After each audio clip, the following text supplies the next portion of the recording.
سپاس و درود به همگی شما. سپاسگزارم. مرسی. Thank you. Thank you so much. Ladies and gentlemen, good afternoon. Mr. Ramzan, Dr. Ganji, members of the Nufti Board of Directors, thank you for having me. It is a pleasure to be back with all of you and to speak for the first time at the Iran conference. I would like to begin by commending Nufti on the remarkable progress it has made in the past few years. As recently as 5 years ago, the Iran conversation in Washington, D.C. was dominated primarily by the Islamic Republic's nefarious lobby and secondarily by fringe groups. In only a few years, those two well-funded, state-backed interest groups were given a run for their money by an underdog, Nufti. Now, finally, there's a true and honest voice for Iranians in Washington. You should be proud of what you have accomplished, but there's much more to be done. Our challenge today in the fight for Iran's liberation is not only political, but also economic. It is not only about freeing our people from political repression, but also from the shackles of poverty. That is why I am so pleased to speak about the Iran Prosperity Project and the plan for and path to our nation's economic reconstruction. Nearly half a century ago, Khomeini, ever eloquent, defined the Islamic Republic's economic strategy by proclaiming that economics is for donkeys. اقتصاد مال خر است. It was this ignorance and arrogance, beyond his brutality and backwardness, that destroyed the lives of millions of Iranians and cost the world a valuable trading partner, promising market, and reliable creditor. Today, Iran should have been the South Korea of the Middle East, but it has instead become the North Korea of our region. The gross domestic product numbers prove it. In 1977, Iran's real GDP per capita was more than twice that of South Korea.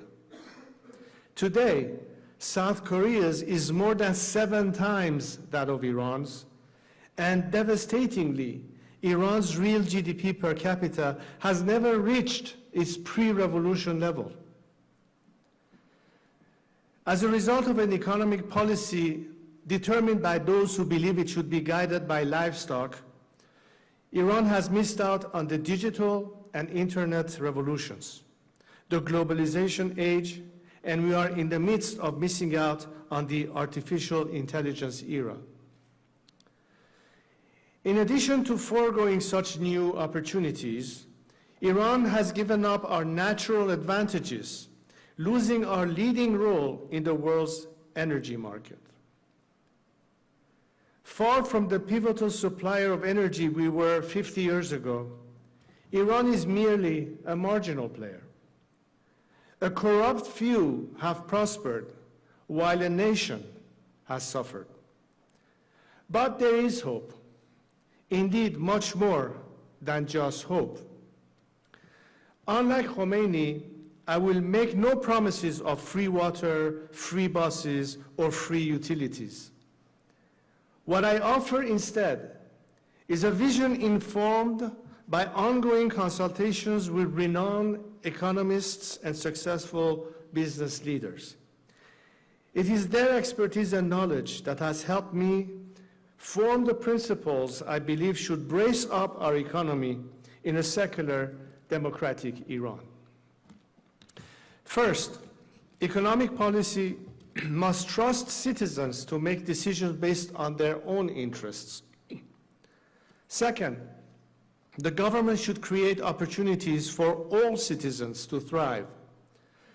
Third, policies should empower individuals by fostering personal responsibility and innovation.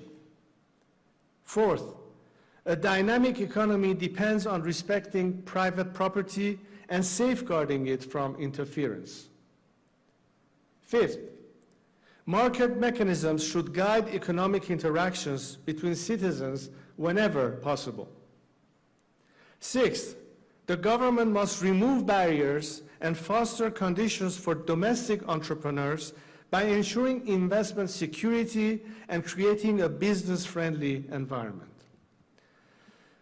Seventh, controlling inflation requires fiscal discipline and the establishment of an independent central bank. Eighth, barriers to women's participation in the labor market must be eliminated.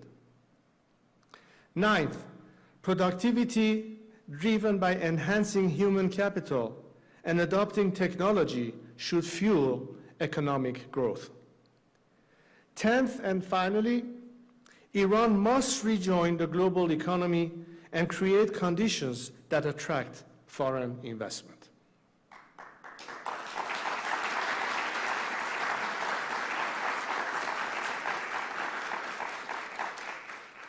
There are existing international protocols, organizations, and fora that provides the framework for Iran to immediately and effectively re-enter the global marketplace, including the Financial Action Task Force, the International Budget Partnership, the International Labor Organization, the Multilateral Investment Guarantee Agency, and the Stockholm Arbitration Institution.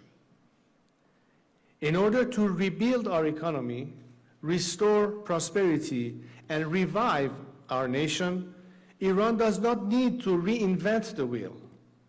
But we do need to abide by the economic principles that have helped other countries and regions to achieve economic revitalization. In order to achieve that aim, both our people and basic practicality demands a roadmap for economic recovery and national reconstruction. It is for that reason that I am so pleased to be here for the unveiling of the first phase of the Iran Prosperity Project. This team of economists and subject matter experts are doing more than talking and philosophizing about Iran's economic woes. They are developing concrete and implementable solutions. As we have just heard, in the first phase of the project, which they have just completed, they have outlined the immediate financial and social stabilization plan for the first 100 days after the collapse of the Islamic Republic. Shortly, they will begin the second phase of the project, focused on the transition period and the necessarily political and legal stabilization, and the third phase focused on long-term economic reconstruction and investment opportunities. As IPP will undoubtedly document in the next phases of its work, Iran is perhaps the world's last significant frontier market. With 85 million extremely well-educated, young, talented people, it is yearning for investment and teeming with opportunity. Around the world and in all sectors, it is Iranians who are running some of today's greatest and most innovative companies. And these are not mere standouts. Iranians in the diaspora consistently rate among the highest educated and highest earning of any group. That natural ability, combined with the drive and desire of today's youth in Iran, who have been deprived of so many opportunities, can propel us to become one of the world's most advanced startup nations. We can turn our universities from centers for indoctrination of our youth and segregation of women into leading global research centers, using the ties of leading Iranian academics in the West with so many other brilliant academics, researchers, and scholars.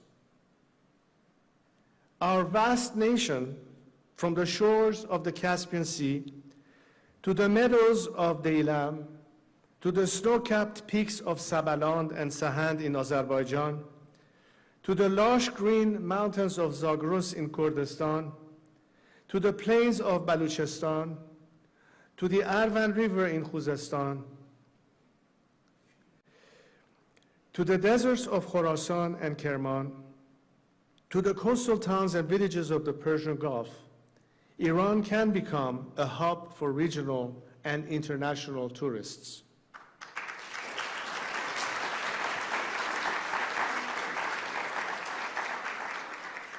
Of course, we need not turn our back on oil, natural gas, and petroleum industries. But instead of using it to fund terror, death, and destruction across the region, we can use it to invest in our people, rebuild our nation, and diversify our economy for the long term. Iran's greatest untapped resource isn't oil. It's the talent and drive of its people. And all of our people must be able to thrive.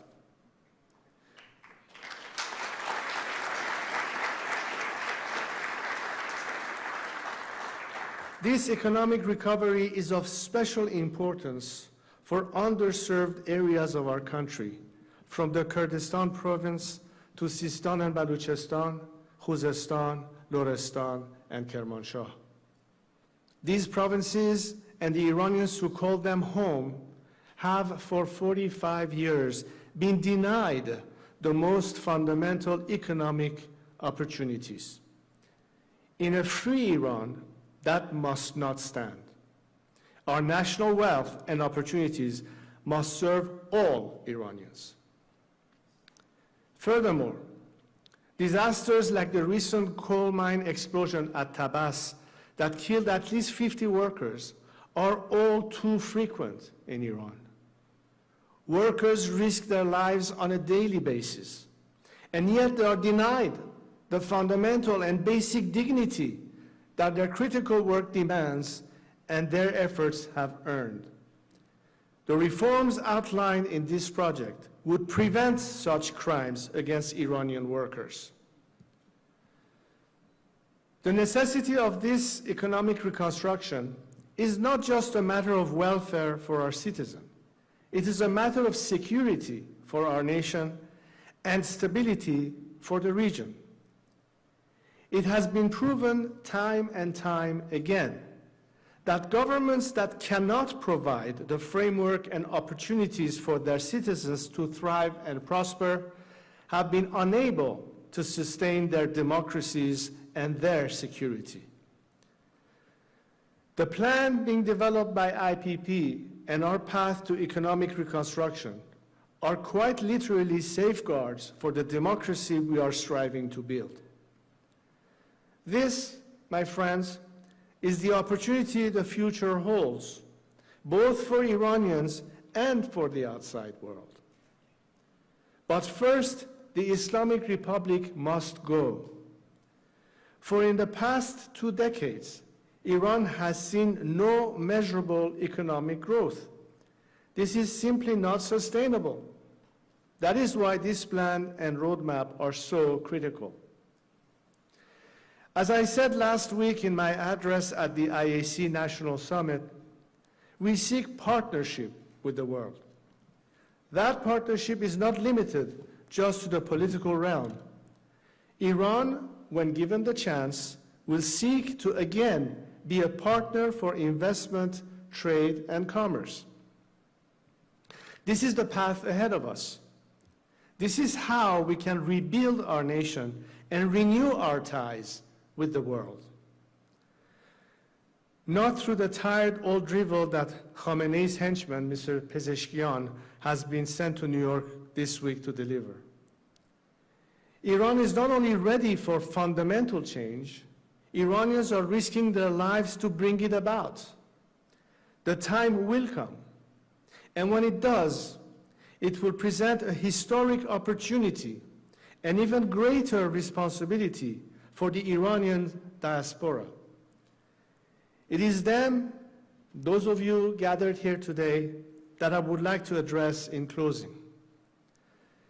In the aftermath of the Second World War and the Axis powers' destruction of Europe, the United States launched a Marshall Plan to rebuild the continent. Iran, too, after the destruction the Islamic Republic has wrought, will need a Marshall Plan. The fall of the Islamic Republic is not the end, but the beginning of Iran's renaissance. This is what I, along with experts and business leaders, am planning for and working to bring to fruition when the transition happens. Be it for Iranians inside the country, the diaspora, or global investors, after nearly 5 decades, Iran will be open for business again. This is a project not just to bring down the Islamic Republic. It is a project to build up Iran. Soon, we will be able to rebuild our great nation together. Thank you. Thank you very much. Stefan.